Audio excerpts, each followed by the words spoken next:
복 있는 사람은 악인들의 꾀를 따르지 아니하며 죄인들의 길에 서지 아니하며 오만한 자들의 자리에 앉지 아니하고 오직 여호와의 율법을 즐거워하여 그의 율법을 주야로 묵상하는도다.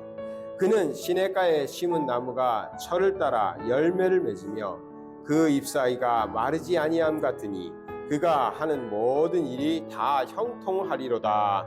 아멘. 골로새서 2장 6절에서 7절의 말씀입니다. 그러므로 너희가 그리스도 예수를 주로 받았으니 그 안에서 행하되 그 안에 뿌리를 박으며 세움을 박아 교훈을 받을 대로 믿음에 굳게 서서 감사함을 넘치게 하라. 아멘. 자, 오늘 이 두 구절의 말씀과 다른 성경 말씀들 가지고요, 뿌리 내린 굳은 믿음이란 제목으로 말씀을 나누려고 합니다. 뿌리 내린 굳은 믿음. 자, 우리가 나무가 어디에 심겨져야 잘 살까요? 뭐 누구나 다 알죠. 물가에 심겨져야 됩니다. 물이 있어야 됩니다. 물 없는 데다 사막에다 심어 놓으면 다 죽죠. 그래서 물가에 심은 나무라고 우리가 표현하지 않습니까? 근데 우리 인생들을 돌아볼 때 생각해 보니까, 한 해를 돌아보면서 제가 마지막 주일 예배인데 그래도 마지막 주일에 한 해를 마감하면서 하나님의 말씀을 나눌 때 무슨 말씀이 좋을까 생각하니까, 하나님은 우리를 어떻게 인도해 오셨고 우리에게 어떠한 은혜를 주셨나 돌아보니까요, 우리가 지금 물가에 심은 나무처럼 살았구나, 그런 생각을 하게 되었어요. 그래서 물가에 심겨졌기 때문에 영양 공급을 잘 받아가지고 잘 살았던 것입니다. 사실 내가 잘나서 잘 된 게 아니라 그 뿌리를 어디에 두고 있느냐가 중요해요. 아무리 묘목을 비싼 묘목을 사오셔도요, 이 모래에다가 심어놓으면 얼마 안 가면 죽습니다. 물이 잘 스며들고 잘 배수가 되는 데다가 심어놔야 나무는 잘 자라는 것처럼. 돌아보니까 내가 잘해서가 아니라 하나님께 내가 붙어 있어서, 내가 하나님께 속했기 때문에 하나님이 주시는 영양 공급을 잘 받아서 이렇게 살았구나. 그래서 올해 2023년도 참 감사한 일들이 많았다라는 것을 생각하게 되었습니다. 그래서 이 말씀을 생각했어요. 시편의 말씀에 정말 물가에 심겨진 나무처럼 비유하시면서 하나님께서 말씀하셨지 않습니까? 그래서 성경에 보니까, 오늘 시편에 보니까 복 있는 사람이 어떤 사람이냐면, 복 있는 사람은 결국은 시냇가에 심은 나무와 같은 존재입니다. 즉 하나님께 붙어 있는 사람들입니다. 하나님께 붙어 있는 사람. 그래서 뿌리가 깊게 잘 내려서 그런 신앙이 되어야 된다. 왜냐하면 제가 이 말씀 준비할 때 사실 저희 집안을 생각해 보면서, 저희 집안이 뭐 자주 말씀드렸잖아요. 이거는 자랑도 아니고 그렇다고 뭐 부끄러울 것도 아니에요. 예수님은 오래 믿었어요. 몇 대째 믿었어요. 그러니까 제 손자들은 지금 6대거든요. 6대 믿어가지고 100년 이상 믿었단 말이에요. 100년 이상 믿었는데 단 하나 자랑할 수 있는, 100년 이상 예수 믿은 집안이지만 정말 자랑할 거 없어요. 아무리 돌아봐도 자랑할 게 없어요. 단 하나, 그래도 오래 믿은 집안이 자랑할 수 있는 건 뭐냐면, 뿌리가 깊게 내려갔다라는 것은, 그래도 이거는 좀 은혜고 자랑거리다. 웬만해서는 흔들리지 않는 것. 웬만한 풍파로는 믿음이 흔들리지 않는 것. 그것은 오랫동안 믿어왔기 때문에. 그런데요, 우리가 한번 생각해 보세요. 내가 처음 예수를 믿었다 치고, 내가 예수를 처음 믿은 사람이라고 치면, 나는 잘 믿으려고 얼마나 노력하겠어요. 근데 외부적인 좀 방해 요소들이 있을 때 견뎌내기가 쉽지 않습니다. 그런데 뿌리가 깊게 내려간 신앙은요, 흔들리지 않잖아요. 그런 것처럼 믿음의 계보도 계속 내려가면 자기의 신앙도 있지만 자기 어머니 아버지의 신앙도, 할아버지 할머니의 신앙도 나에게 영향을 주고 있거든요. 그러니까 저 아이들은요, 복을 받고 태어난 거예요. 부모들이 열심히 자녀를 위해서 기도해 주잖아요. 저도 저희 아버님이, 저희 어머님이, 할아버지 할머니들이 열심히 기도해 주시고, 저희 집안에는 형제들이 굉장히 많은데 뭐 의사도 있고 선생님들이 굉장히 많아요. 선생님들이 많고 의사들도 있고 뭐 공무원은 별로 없는 것 같아요. 그런데 저희 사촌들을 다 통틀어서 조카, 사촌, 삼촌 다 통틀어서 저희 이제 뭐 오촌이라고 그래야 되나? 오촌, 육촌까지 봐도 목사님은 딱 두 사람 있는데 저와 저희 형님밖에 없어요. 나머지는 전부 다 장로님 아니면 권사님이거든요. 그러니까 이분들이 뭐 하겠어요? 목사님과 선교사님이 우리 둘밖에 없으니까 전부 다 위에서 기도를 많이 해줘요. 가만히 생각해 보니까 나의 신앙의 뿌리는 나에게서 내려간 것이 아니라 나의 집안에서 내려와서 깊이 박혀 있다는 거죠. 아이들도 그렇게 자라는 거예요. 3대째가 되고 4대째가 되면 흔들리기가 어려워집니다. 뿌리를 깊이 내린 겁니다. 그래서 복 있는 사람이 어떤 사람이 가만히 생각해 보니까 물가에 심겨지긴 했는데 뿌리가 깊게 박혀 있어야 됩니다. 흔들리지 않아야 됩니다. 한 해를 마감하시면서 생각하실 것이 우리 가정의 믿음은 지금 뿌리를 굳건히 깊게 잘 내려고 있는가, 아니면 불안하게 지금 신앙생활하고 있는가 한번 돌아보면서 뿌리 깊은 나무가 어떻게 좀 복된 삶인지 한번 보도록 하죠. 자, 성경을 이제 찾아보겠는데요. 위의 것을 생각하라고 그랬습니다. 오늘 본문은 2장이었지만 3장에 보면요. 골로새서 3장 2절과 3절에 이렇게 돼 있어요. 위의 것을 생각하고 땅의 것을 생각하지 말라 했습니다. 이는 너희가 죽었고 너희 생명이 그리스도와 함께 하나님 안에 감춰졌다. 그러니까 세상적으로는 이미 죽었고요. 우리는 그리스도와 더불어 새로운 삶을 사는 사람들입니다. 그렇기 때문에 우리는 땅의 것을 바라보는 것이 아니라 위의 것을 바라보는 사람들이 돼야 됩니다. 위의 것을 바라보는 사람이 뿌리를 굳게 내리고 굳은 믿음으로 살아가는 사람들입니다.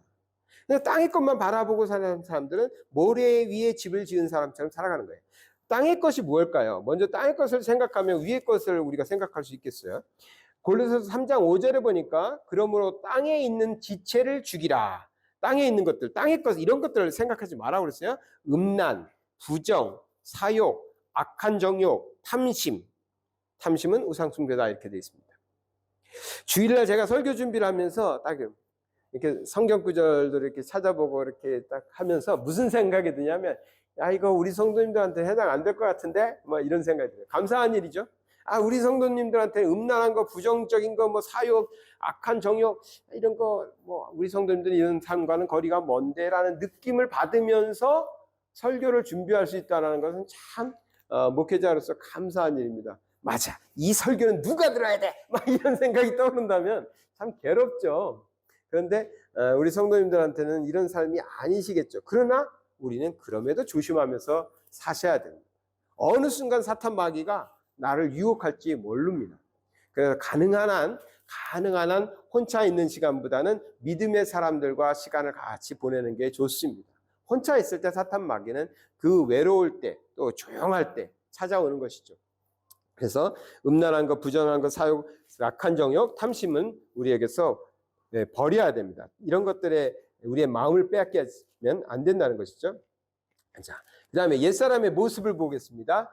골로새서 3장 8절에서 9절의 말씀에 또 나옵니다. 이제는 너희가 이 모든 것을 벗어버리라. 과거에 있었더라도, 아니면 지금까지 내가 이걸 갖고 있다고 할지라도 이걸 다 떨쳐버리셔야 됩니다. 분내는 거. 아까 것까지는 좀 자신이 있었는데 분내는 거. 어머니들. 자식을 생각해 보니까 나 분내네? 아버지들도 그렇죠. 화를 한번 팍 내기도 하죠. 어쩔 땐 남자들은 그렇습니다. 내가 이게 화를 냈을 때 아내가 아무 말도 못할 때 내가 좀 센 거 아닌가 그런 착각을 하죠. 기회를 노리고 있는다는 걸 모르고. 분냄과 노여움과 마찬가지죠.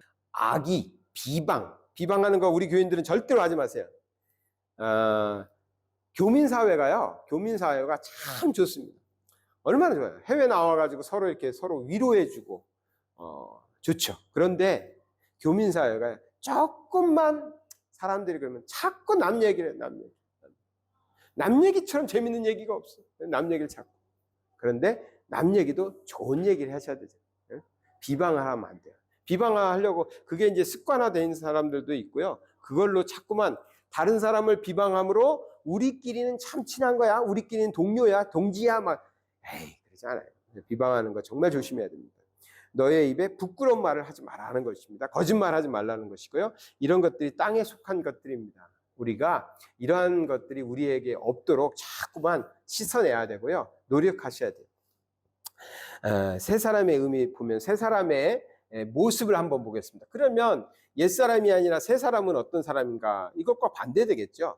에베소서 4장 22절에서 24절을 먼저 보면 너희는 유혹의 욕심에 따라 썩어져가는 구습을 옛사람의 모습을 벗어버리고 어떻게 하라고요?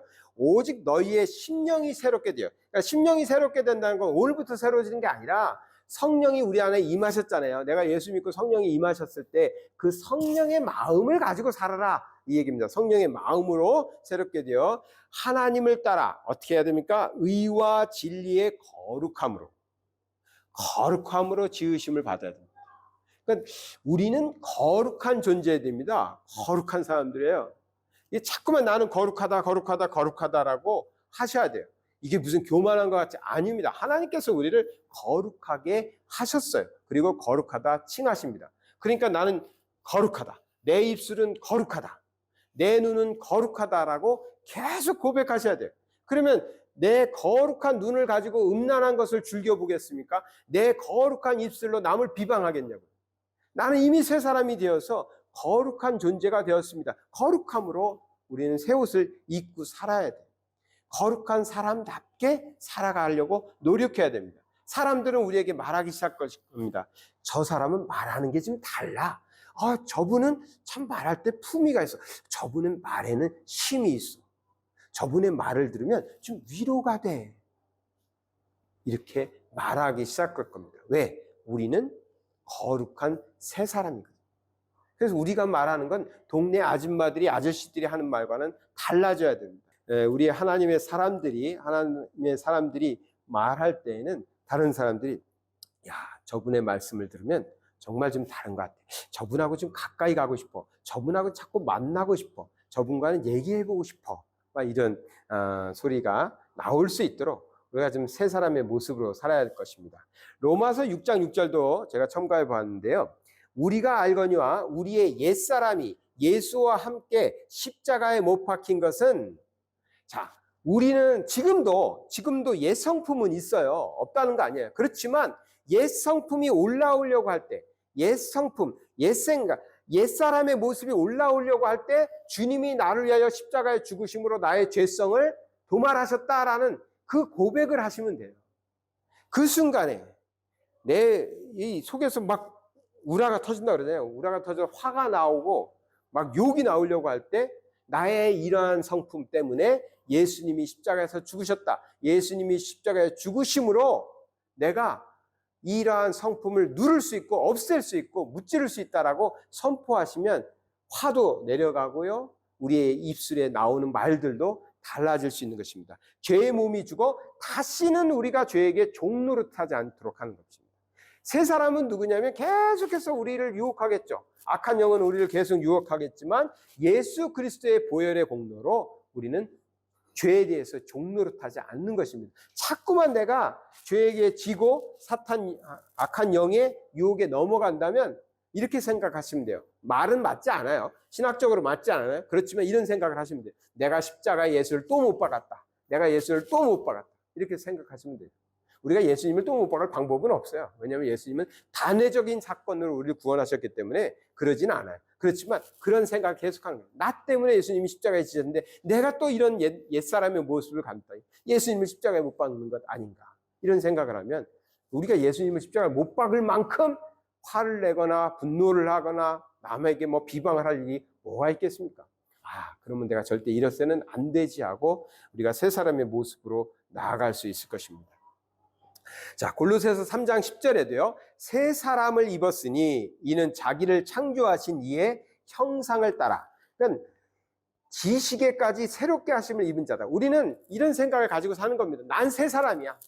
나는 새 사람이야. 나는 이제 옛사람이 아니라 새 사람이야. 이 의식을 가지고 하나님 닮았어. 나는 하나님 닮았어. 선포해 버리는 겁니다. 남들이 뭐라고 하든 간에 나는 일단 선포하는 거예요. 나는 이제 새 사람이고 하나님 닮았어. 나는 예수 닮은 사람이야. 나는 예수 닮은 사람이야. 이러시면 돼요. 그리고 계속 내가 내 입술로 고백하듯이 살려고 노력하면 됩니다. 근데 우리가 사탄 마귀가 네가 뭘 잘한다고, 너가 어떻게 사는데 그렇게 살면서 그런 말을 해, 이렇게 자꾸 우리의 입술에 고백을 못하도록 막습니다. 이건 사탄이 하는 거예요. 우린 먼저 입술로 고백하셔야 돼요. 나는 하나님의 사람이고 예수 닮은 사람이고 예수님처럼 살아가는 사람이야. 그렇게 선포하시고 살려고 애쓰셔야 돼요. 그러다 보면 우리의 모습이 계속 옛사람에서 새사람으로 변해가는 것이죠. 자, 오늘 3장 12절에서 15절까지도 새사람의 모습을 이렇게 설명하고 있습니다. 그러므로 너희는 하나님의 택하사 거룩하고 사랑받은 자처럼, 두 가지 얘기했어요. 우리는 거룩한 자고요, 사랑받는 자입니다. 그러니까 우리가 얼마만큼 하나님을 잘 섬겼느냐, 그것과 관계없이 하나님은 우리를 거룩하다 하시고 사랑하십니다. 이게 중요해요. 내가 이렇게 했기 때문에, 이렇게 잘했기 때문에 올 한 해 내가 이렇게 열심히 믿었더니 하나님이 사랑해 주셨다라고 말씀하시면 안 돼요. 그렇게 말하는 건, 또 그렇게 가르치는 건 성도들이 그렇게 살으라고 권면하기 위해서 자꾸만 그런 메시지를 주는데, 하나님은 일방적으로 우리를 거룩하다 하시고 일방적으로 우리를 사랑하시는 분이에요. 우리가 전 못된 자녀들을 사랑하는데도 자녀들이 우리한테 뭘 해줘서 사랑하는 게 아니잖아요. 인간도 자기 자식을 사랑할 땐 무조건적으로 사랑하는데 하나님은 무슨 조건이 있겠어요? 그러니까 하나님께서도 우리를 사랑하시고 우리를 거룩하다 말씀하실 때는 일방적인 거예요. 무조건적인 거예요. 그러니까 나의 모습과 아무런 관계가 없어요. 그러니까 다른 사람을 보시면서 저렇게 믿어가지고 무슨 복을 받겠어? 어림도 없는 말이에요. 성경에 맞지도 않는 말이에요. 저렇게 믿어도 하나님은 복을 주시게 돼 있어요. 그게 하나님의 성품이에요. 하나님이 일방적으로 하신 거예요. 하나님이 일방적으로 우리를 거룩하다 하시고 사랑하시는 겁니다. 그렇기 때문에 그 사랑을 내가 받고 산다라고 자꾸 고백하시면 저절로 우리의 성품이 달라지기 시작해요. 긍휼과 자비와 겸손과 온유와 오래춤과 서로 용납하게 되고요, 용서하게 되고 사랑하게 된다는 겁니다.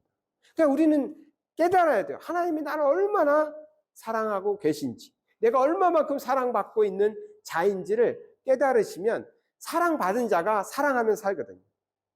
그래서 자녀가 못마땅해도 마음에 안 들어도 엄청 사랑하셔야 돼요. 엄청 사랑을 표현하셔야 돼요. 표현을 안 하시면 자녀들은 모를 수도 있어요. 그거거든요. 그러니까 우리의 자녀들에게도 사랑을 느낄 정도로 물어보세요. 너 엄마가 사랑하는 줄 알아? 협박하지 마시고. 아이들이 얼마나 느끼고 있는지 그걸 표현해줘요. 그러면 우리가 사랑받는 자녀는 어떻게 됩니까? 사랑을 너무 많이 받고 산다는 걸 알기 때문에 사랑의 사람이 돼요. 그래서 우리가 하나님께 사랑받은 것을 깨닫으시고 사랑받은 자는 자연스럽게 나갑니다. 또 우리도 다른 사람들에게 얼마만큼 우리가 이렇게 사랑하고 있는지를 잘 표현하셨으면 좋겠어요. 비록 우리 예한교회 성도님들은 안타깝게도 트리플 A형의 담임 목사를 만나가지고 이 목사가 잘 표현을 못해요. 죄송해요. 제가 잘 표현해야 되는데 정말 못해요. 그러니까 우리 성도님들은 저를 닮지 마시고 잘 표현하시면 좋겠어요. 자, 그 다음에 이 모든 것에 사랑을 더하라고 했죠. 그리스도의 평강이 너희 마음을 주장하게 하라. 그래서 우리가 이러한 하나님의 마음으로 살아가면 우리 안에 평강 지금 생깁니다. 자꾸만 다른 사람에 대한 원망이나 이런 것들은 자꾸 사라지기 시작하고요. 저는 믿게 보였던 사람들이 불쌍하게 보이기 시작해요. 그럼 내 안에 하나님의 마음이 자리 잡았구나 느끼시면 됩니다. 다음 넘어가겠습니다. 예. 주의 이름으로 행하는 삶을 우리는 살아야 됩니다. 이제 삶의 이야기를 좀 하고 마쳐야 되겠죠. 골로새서 3장 17절에 보니까 또 무엇을 하든지 말에나 일에나 다 주 예수의 이름으로 하고, 그러니까 우리가 이제 나가서 새 사람이 되어서 새 사람으로서 살아갈 때 내가 하는 게 아니라 예수님이 하는 겁니다. 이제 우리는 그래야 그리스도인이에요. 그래야 사람들이 그리스도인이라고 말하는 거예요. 안 그러면 뭐라고 그러냐면 착한 사람, 좋은 사람이라고 얘기합니다. 나가서 우리가 내가 하는 것처럼 제가 밥 한번 사겠습니다. 제가 당신에게 선물을 주겠습니다. 내가 하는 게 되면 착한 사람, 좋은 사람이 되고 하나님이 당신을 사랑합니다. 그러니까 제가 이제 사탕 나눠준 것도 이렇게 오늘 저녁에 한번 나누셨으면 좋겠어요. 어떤 경험이셨는지. 근데 이제 볼 때 그런 거죠. 사탕을 주면서 야, 성탄절이야 주는 분도 있고, 어떤 분은 하나님이 너를 사랑한단다 하면서 줄 수도 있고요. 야, 내가 너를 사랑한다 이렇게 줄 수 있어요. 근데 우리는 이제 새 사람으로서 무슨 이름을 가지고 나가야 되냐면 주 예수의 이름을 가지고 나가셔야 됩니다. 여러분들이 하는 모든 일은 여러분이 하는 것이 아니라 예수님이 하는 일이라고 사람들은 보기 시작한다는 거죠. 근데 삶이 중요해요. 왜냐하면 사람들은 삶을 보고 그리스도인이라고 부르든지 아니면 아무개라고 말할 것이니까. 그 때문에 우리는 나갈 때 내 이름으로 나가지 않습니다. 이제 내가 나가면 내 이름으로 안 나가요. 그리스도인이 나가는 것이고 예양교회가 나가는 것이고 이렇게 됩니다. 여기 볼까요? 야고보서 5장 14절에도 너희 중에 병든 자가 있느냐? 그는 교회의 장로들을 청할 것이요. 이제 병이 들어서 교회 장로들에게 목사님에게 와서 기도해달라는 분들 있잖아요. 그때 그들은 주의 이름으로 기름을 바르며 그를 위하여 기도한다 했어요. 그러니까 목사님이 기도해 주는 거 아니고 장로님이 기도해 주는 거 아니에요. 기도 잘하는 집사님, 권사님이 기도해 주는 게 아니라 주의 이름으로 하는 거예요. 주의 이름으로. 그러니까 주의 이름으로 하기 때문에 누구나 예수 믿는 사람은 할 수 있는 거예요. 근데 사실은 주님의 이름으로 기도하는 거기 때문에 목사님이 기도해야 들어주는 거 아니고 누가 기도해야 들어주는 거 아니에요. 주의 이름으로 하시면 되는 거예요. 주의 이름으로. 누가복음 10장 17절에도 70인의 전도자들을 파송합니다. 파송해서 그들이 나가서 전도를 했어요. 70인이 기뻐하며 전도하고 돌아왔어요. 돌아와서 이르되 주여 주의 이름이면 귀신들도 우리에게 항복하였나이다. 나가서 전도하는데 귀신 들린 자도 있고 막 안 믿는 사람들도 있고 방해꾼들도 있었는데 주의 이름으로 명했더니 귀신이 쫓겨나더라. 그것을 이 70인의 전도자들이 경험을 한 거예요. 돌아와가지고 주님의 이름이면 다 됩니다. 주님의 이름만 가지고 나가니까 귀신도 도망가던데요 하고 고백하고 있는 것입니다. 우리가 내 이름으로 하려니까 안 되고요. 사업도 그렇고 자녀 양육도 그렇고 교회를 섬기는 것도 그렇고 다 그렇습니다. 내가 하려니까 안 되지 주의 이름으로 하시면 주님의 능력이 나타나기 시작합니다. 그러면 우리에게 마지막에 이제 주시는 복이 있잖아요. 뿌리를 깊게 내렸습니다. 뿌리 내린 굳은 믿음을 가진 가정이 되었어요. 내가 되었어요. 그럼 하나님께서 그런 사람에게 어떠한 복을 주실까? 새 사람이 되어서 우리 가정은 뿌리를 내리고 옛사람의 모습은 다 내버렸는데 오늘 3장 24절에 이렇게 말하고 있습니다. 이는 기업의 상을 주께 받을 줄 아나니 너희는 주 그리스도를 섬기느냐. 새 사람의 모습으로 뿌리 내린 가정은 기업의 상을 받는데요. 기업의 상? 근데 성경을 찾아봤더니 개역 한글에 이전에 우리가 사용하던 개역 한글에는 유업으로 받는 거였어요. 그러니까 새 번역에서 정확하게 표현하는데 유산으로 주겠다. 뿌리를 깊게 내린 게 아까 제가 초반부에 저희 가정을 얘기했던 게 그런 이유예요. 유산으로 받는 거예요. 유산은 부모에게서 대대손손 내려가지 않습니까? 하나님께서 우리에게 복을 주시는데요. 우리가 뿌리를 깊게 내리면 나만 예수 잘 믿고 하나님의 복을 받고 끝나는 게 아닙니다. 우리의 자녀들도 그 복을 받습니다. 자녀의 자녀들도 복을 받습니다. 기업의 상을 주신다고 표현한 것이 이렇게 가정 대대로 하나님 그 가정을 지켜주시겠다 약속하시는 거예요. 물론 조상이 잘 믿어서도 내가 안 믿으면 믿음을 잃겠죠. 그런데요, 조상이 안 믿던 사람이 조상의 그 복을 받지 못했어요. 그 하나님의 복을 유산으로 받지 못한 사람이 예수 믿다가 안 믿는 경우가 있을 테고, 그 하나님의 복을 유산으로 받은 사람이, 부모로부터 유산으로 받은 사람이 예수를 믿다가 떠나는 사람도 있겠죠. 누가 더 돌아올까요? 어떤 사람이 더 돌아오겠습니까? 부모의 기도가 없어지지 않아요. 눈물의 기도가 없어지지 않아요. 제가 올해 회개했던 것들 중에 한 가지는 눈물이 부족했다는 거예요.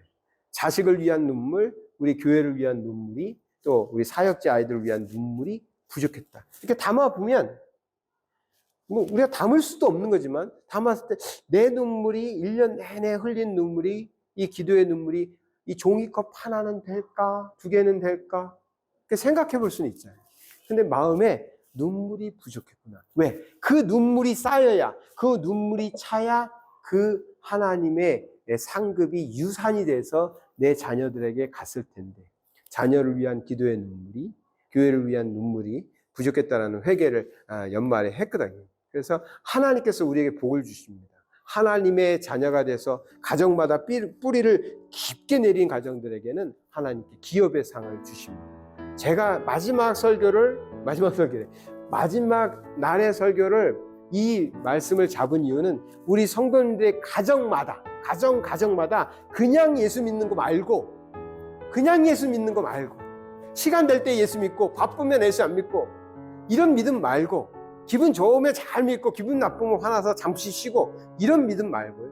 정말 뿌리를 깊게 내려서 흔들리지 않는 그런 하나님이 기업의 상을 주시는 그러한 가정들 다 되시기를 바랍니다.